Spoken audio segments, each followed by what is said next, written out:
If you activate the two chakras which are above the physical body, if those two chakras become active in someone, then we will not shave. In fact, we would like to grow it and tie it up just above that.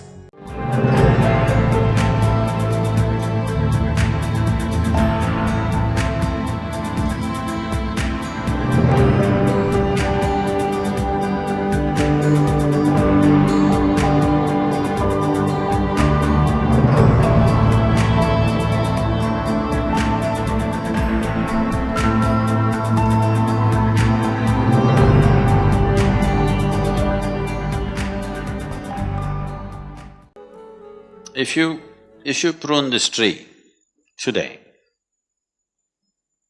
the tree will focus its energy towards the area that's been pruned.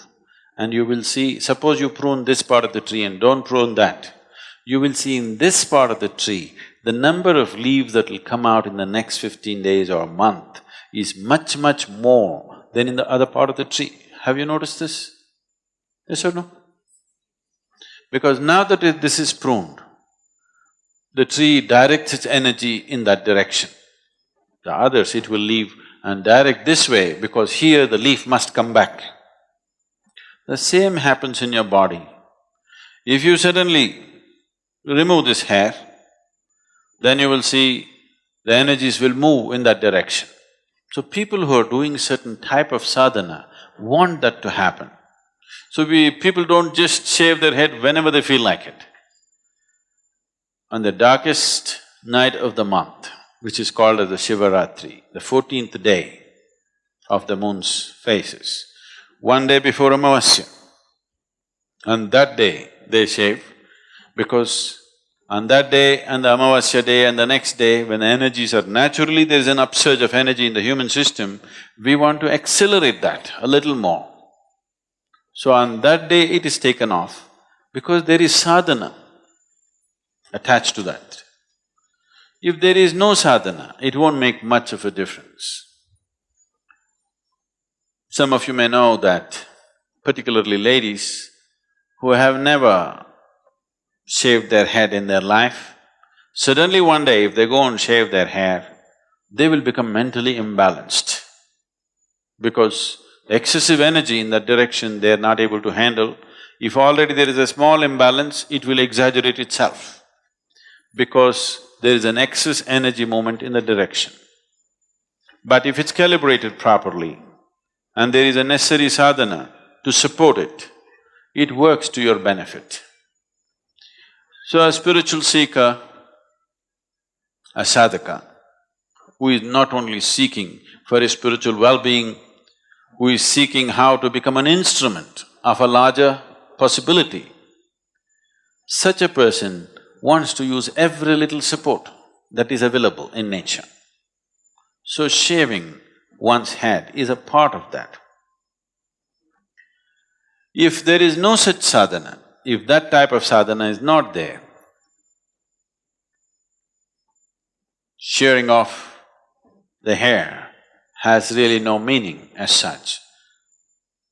And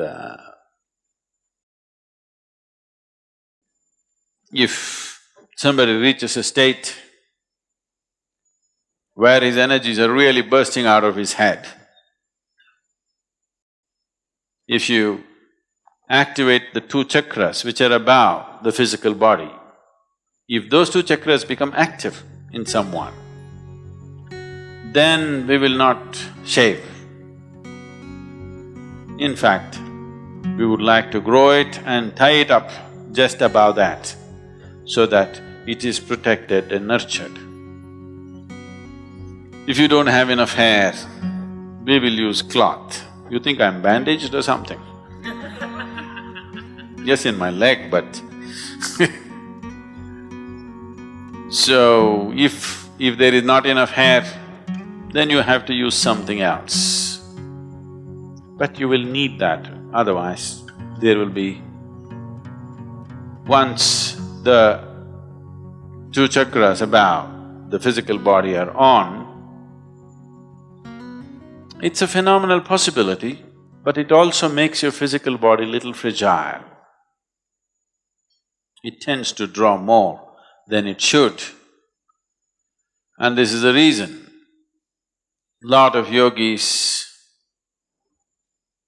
die before they're 35. Because once they attain to a certain level of energy, if they don't know all the different aspects of the body, if they do not understand the mechanics of how the human system functions, if you do not understand all the tricks of the Creator, in how many ways He's made this so complex and sophisticated, because sophistication is not just to make it complicated. Sophistication means there are more possibilities than simplistic machine. This is a highly sophisticated machine, so once the energies have topped off, then it needs to be protected. If you have thick, long hair, that could be made use of. It's a natural garment. If you don't have, or if you're afraid you will lose your hair, then you dreadlock it. You know the dreadlocks you see in sadhu sannyasis, it can be done, I won't tell you how, because if you start going around with dreadlocks, that'll not be good. There is a way to get your hair into a dreadlock. So you do that. Or if you don't have that much hair, then you use something else. Garment or a cloth comes in handy. The nature of the body is such, the volume of energy that one neuron consumes in the body, in the brain, is many fold more than what one cell in the body consumes. So, in terms of the physical structure, how the energy consumption is distributed. You can see this yourself. If somebody worries about something, they will lose weight. The best ways to lose weight is worry about something. You know that, isn't it? Yes or no? Because more activity means, more stressful activity in the brain means it'll consume a lot of energy and it will bring down the body's weight. So, the reason why Hatha Yoga is as important as it is simply to be able to conduct the body in such a way that your energies are well rooted in your physicality before you attempt higher possibilities.